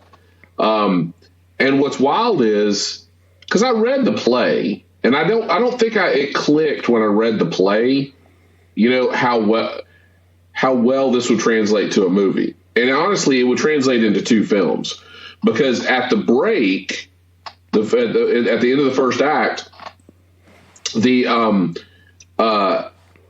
it kind of wraps like the A plot of what started everything in motion, and then creates a cliffhanger for Act 2, right? Or Part 2. Yeah. So you could easily make this into 2 films. 2 films that people have, they're invested in the film. The actors have aged, roughly enough time for it to be believable in the to come back at this age and have kids that are this age, right? But I don't know. I do not understand why. One, we got Fantastic. Well, I guess I do, but the reason we got Fantastic Beasts is solely out of greed. They didn't want to settle for 2 movies when they could try to squeeze it into 5, and it failed. But now, instead of giving us 2 movies, they want to give us 7 seasons of the show to try and milk it again when we've already seen it. Yeah, I don't get that. It's like nobody will settle for just making 2 movies that will do gangbusters is not enough. It's like Hollywood's so built on the trilogy and the trilogy plus sort of movie making mentality. Yeah. Like nobody can figure it out because it would only be 2 films. It's like nobody's interested because it's only 2 films. Right. It's so bizarre. Well, that's how Hollywood just constantly goes back to the same thing over and over and over. We talked about it, I think the last time when I was on my Picard high a couple months ago. Oh, my God, Brad. You didn't cue it up, did you? It's been so long. What? Oh, fuck. We had the trap set. Oh, for how much Picard was horrible? What? What are you talking about? I think he was talking about flip-flop PMR. I'm talking about flip-flop PMR. And I don't know if it's too late in this podcast to get into it or not. What are you talking about? What? I'm going to flip-flop. He's flip-flop against Picard. No, I'm not saying you flip-flop against Picard. What I'm saying is, and you said you teased it a second ago too. So what did you like best about the fact about Picard? What was like your favorite part of Picard? I don't season know 3? what you're talking about though. No, you tell me. Like, what did you enjoy the most about? You tell me. See, he doesn't want to stick his foot in his mouth now. What you're talking about? I was just trying to make a point that Hollywood does the same thing of rebooting shit, and nobody wants to see different actors play different. Like I don't want to see another person play James T. Kirk and going back to these strange New World show and you see the same type of stories over and over again with recasted characters, where Picard did it right, where it was they just used the same actors and it's where they're at in their life 20 years later. It's like a sequel. It's like what's going on. It's not a reboot or a retelling or a retcon or any of that shit. So what are you talking about? The fact that you enjoyed having these characters back who'd been off the table for 20 years, and it was nice having this core team back together again to go on an adventure. Right. So, but you said and you made a point multiple times that nobody wants to see Tony Stark Iron Man again. He's dead. Nobody wants to see that again. Right. Captain America's dead. Move on. No. But that's not what I'm talking about. You're totally different. I just said, you didn't hear me. I just said no one wants to see a reboot. I don't want to see a reboot. I didn't say a reboot. You said multiple times. I literally just said I don't want to see another character play William Shatner or play Captain Kirk. So if we're going to go back and see fucking Iron Man movie again, that's literally what I just said. We're going to go back and have another actor play Iron Man? I didn't say have another actor play Iron Man, but you have said repeatedly, if Iron Man's dead, Captain America's dead, then move on. Let's go. Right, go somewhere else. See the story again. That's basically what I just said. Now, if they were alive, yeah, I'd like to see what's going. If they didn't kill Tony Stark off, yeah, let's have another Iron Man movie. But they killed him off. They killed him off, and he's also 60. So if you could bring, and so this is what we proposed. But what you're saying, I don't want to see another Captain Kirk. I don't want to see anybody play Captain Kirk. Just retire the characters and when he's the old. actor He's retires. 90 years. Yeah, exactly. Okay. He's 90 years old. I really don't want to see fucking Indiana Jones again. He's 80 years old. What the fuck do I want to see a 80-year-old Harrison Ford limping around all the time? I mean, apparently no one else does either. I mean, I don't want to see a rebooted Captain Kirk. I don't want. I'm not saying reboot. I don't want to see. Well, you are if you're saying that we're gonna, if they're, we're gonna go to Heroes Reborn and we're gonna introduce another Iron Man, another actor playing Tony Stark, and that's the same thing. Well, you don't have. I didn't say reboot, but you do have a multiverse where you can pull people from. Multiverse. Yeah, I understand. I don't want to see that. I've already seen Iron Man. I've already seen the origin of Iron Man. So I've seen that. I'm not saying the origin. I'm not saying the origin either.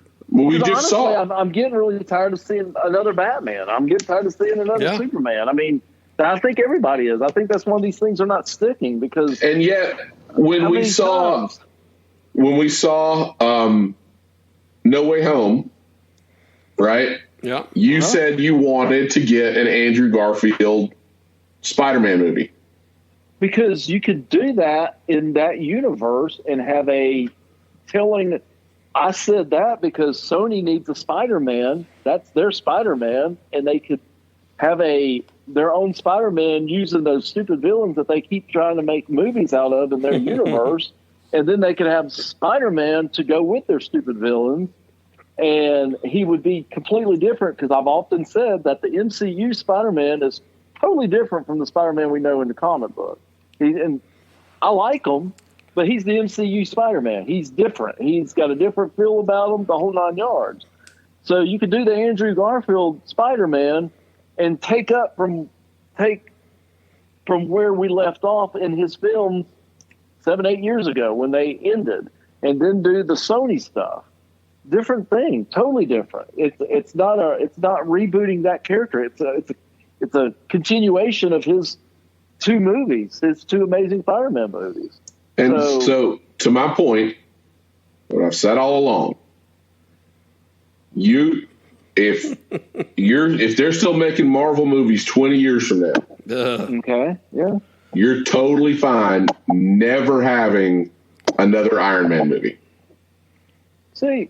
Yeah, I'd be totally fine with that. I mean, never having Steve Rogers Captain America back. Yeah, I'd be in any form. I mean, if you could do like they've carried on Sam Wilson doing it, I mean, I'm okay with Captain America, Sam Wilson being Captain America, or Bucky being Captain America. Or, I'm having a problem with this in the comic book too. It's not just the movies. It's like. You can only hold on to these characters for so long, or like I've often said on this podcast, we've outlived these stories. I mean, after we've read comic books for 40 years, and after a while, it's the same story. And when we started, me and Brad, and probably and you too, Brian, when we started, all these characters were much older than us, and now we're much older than these characters. Right. I mean, so. It's like they don't do anything. They're so boring. They don't have kids. They don't, and if they do, it gets retconned or shoved under. There's no progression in these characters. Right. And so, and then in about 5 or 10 years, they reboot the whole universe, and then you're starting over again, and everything you've enjoyed or liked or you got used to, it's been wiped out, and you got to start reading again, and it's boring. It's like, oh God, that's why soap operas, people like soap operas so much for so long. It's a continuation. It constantly just, years and years of character build up and, legacy characters and moving on and having kids, and those kids grow up to be something. Well, that's what they should have done in comic books. Let their kids grow up to be heroes or villains or cowboys. Yeah. Age these Thank you, Ryan. I was about to get age these characters. But oh my God, if you want to just constantly just reboot the shit over and over, right. I think that's where the superhero stuff is kind of dying out. So. Anyway, right. that's my thing. So I'm not flip-flopping. Like this new PMR. Flip-flop to that. That's not flip-flop to that. That's just, I've always said that. I just don't like a retcon. So, I'm getting bored with this shit. I'm not giving you a retcon, but here, and this is my argument. The Avengers should always have an Iron Man. The Avengers. No, why? They've never always had an Iron Man. What are you talking about? In a cinematic universe where we've only had a cinematic universe for 15 years. So I understand. But all of your when Avengers is a monthly comic book and it's serialized, right? Right. Okay, because not every threat is world ending. Not every threat is going to be Ultron or Thanos or, XYZ, right? It's Galactus, right? But in a cinematic universe where everything is heightened, you should always have your best chess pieces available. Every movie we're going to have to see Iron Man save the day. I don't see that. Didn't say that. Boring. I didn't say that. I want to see a different array of heroes interacting with each other and saving the day, not the same one that we've seen for the past 4 movies. You have to earn it, okay?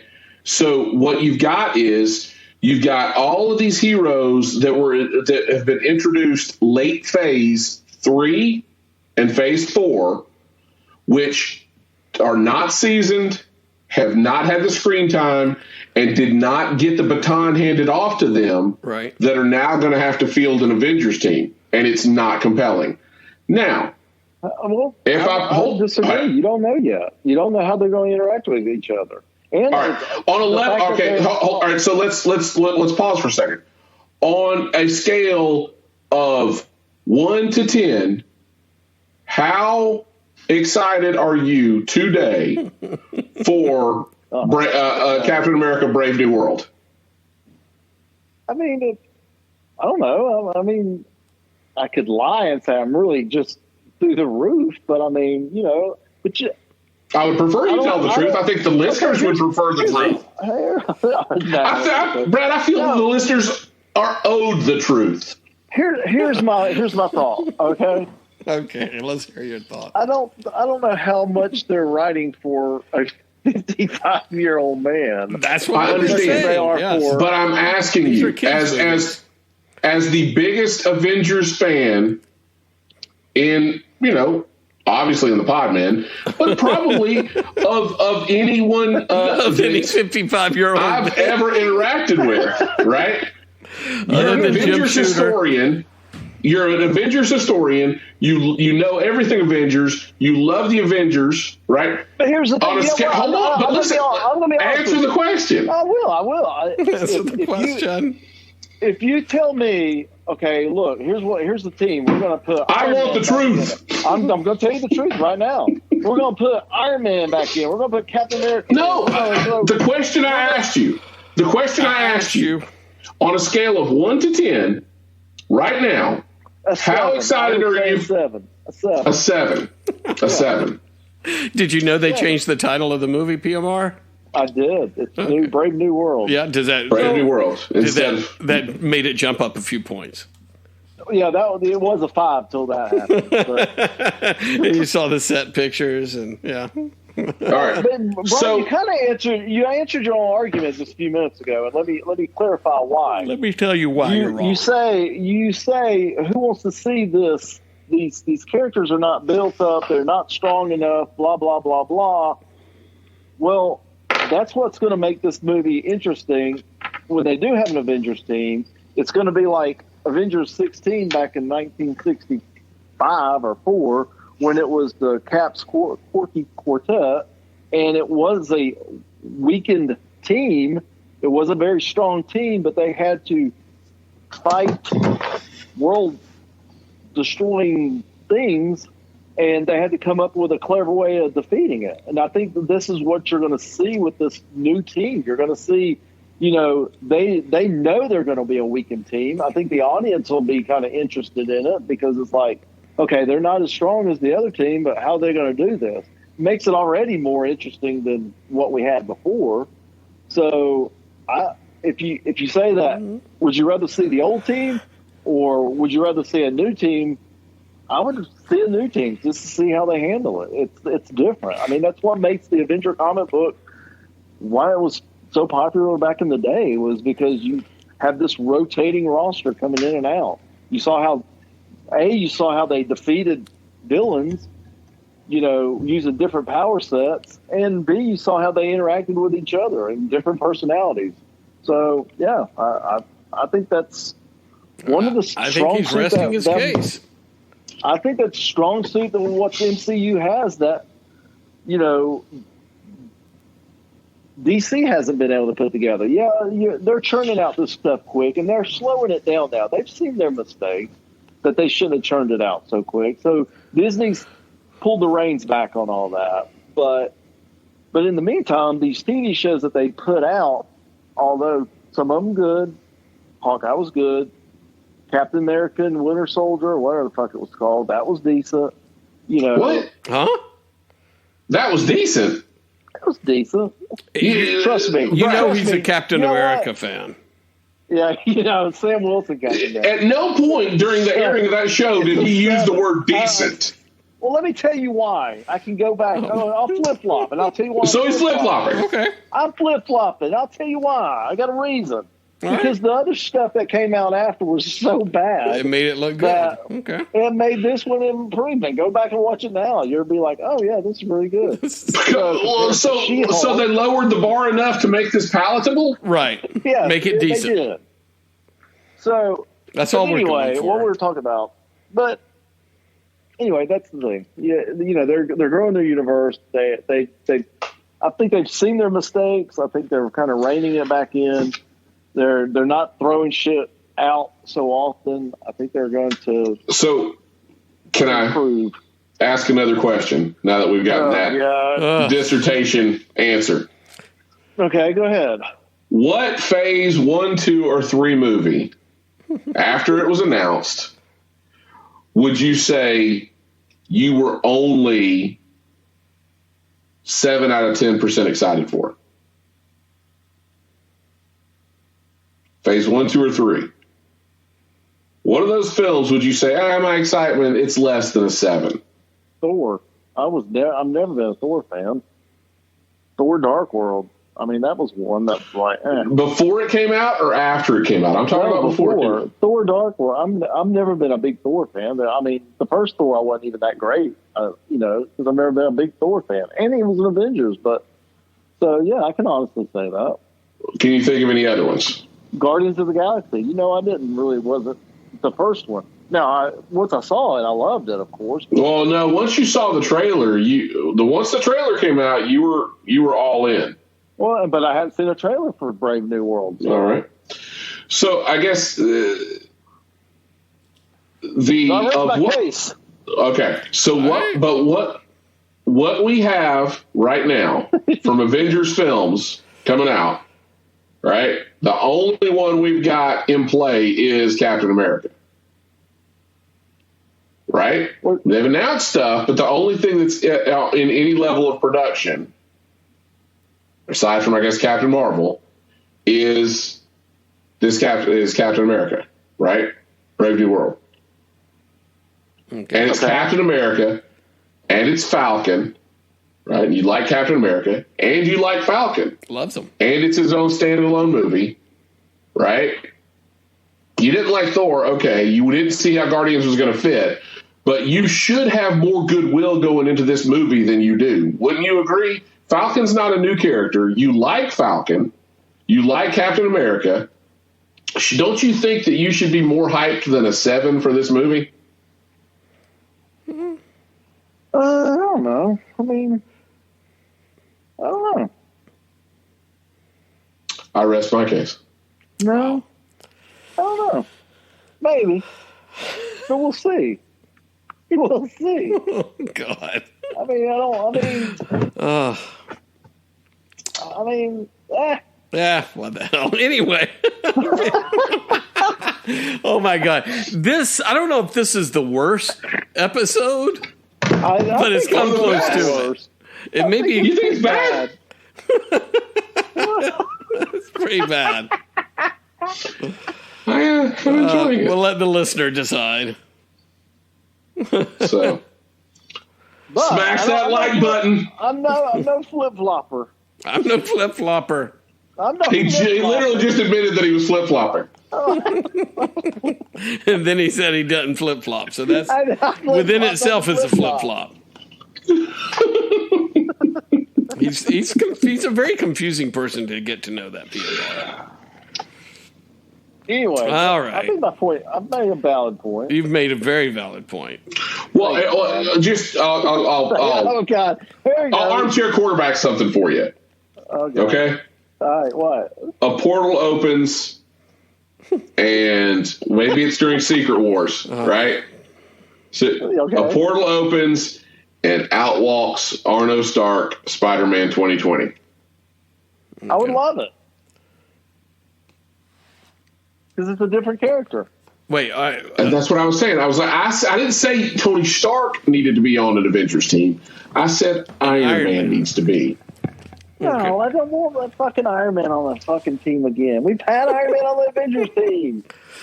There you go. He said it, Brian. Give me Dr. Druid. Give me Dr. Druid. I'm done with Doctor Strange. Come on, man. Where's Triathlon?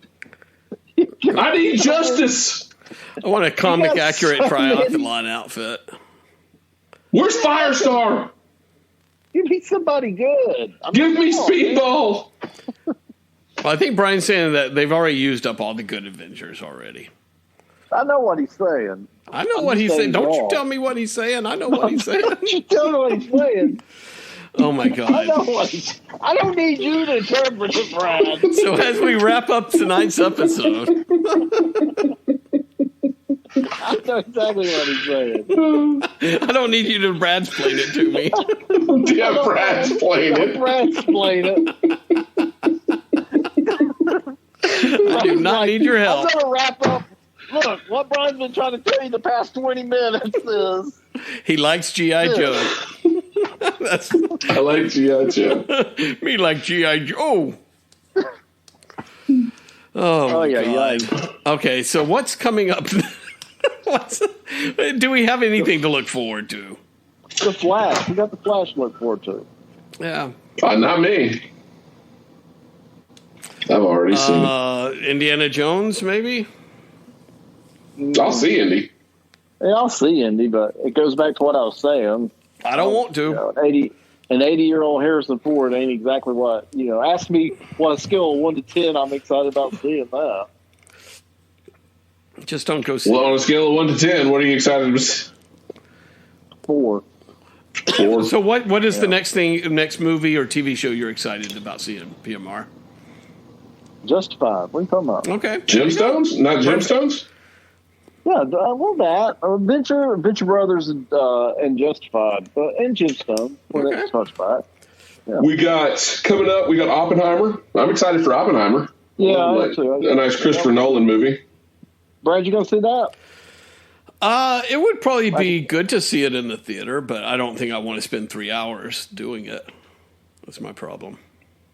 Do I have to buy 2 What about tickets? Asteroid City? No, is that who is that? Wes Anderson? Wes Anderson, yeah. Yeah. Has there been trailers out on that? I haven't. I mean, I'm aware of it. Yeah, there has. Okay, I haven't seen. You know what? Again, I kind of the fell one that made off that the Wes dog Anderson. movie? Yeah, he made the dog movie. He made Fantastic Mr. Fox. Yeah, He made I enjoyed Rushmore and Royal Tenenbaums. You like the Royal Tenenbaums? I didn't see it. That's a With great Gene one. Hackman? That's a great one. Yeah, I didn't see that. Oh, Royal Tenenbaums, fantastic. But I fell off at Darjeeling Limited. I fell off. I didn't watch Darjeeling. I watched Steve Zissou. Yeah, I liked it. And then I didn't watch Darjeeling. Yeah, But I mean and what was the Cub Scout one? yeah, Moonrise Kingdom. Yeah, Moonrise Kingdom. It was good too. I never watched. So I'm excited for Asteroid City. I think the next real big one is probably going to be Mission Impossible: Dead Reckoning. That's July 12th.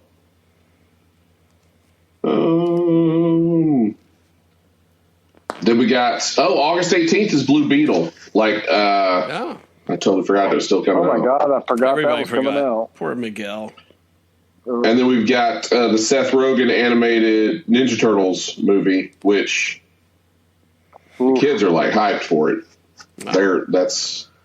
It looks good, but it looks like I think they peeled off several of the sort of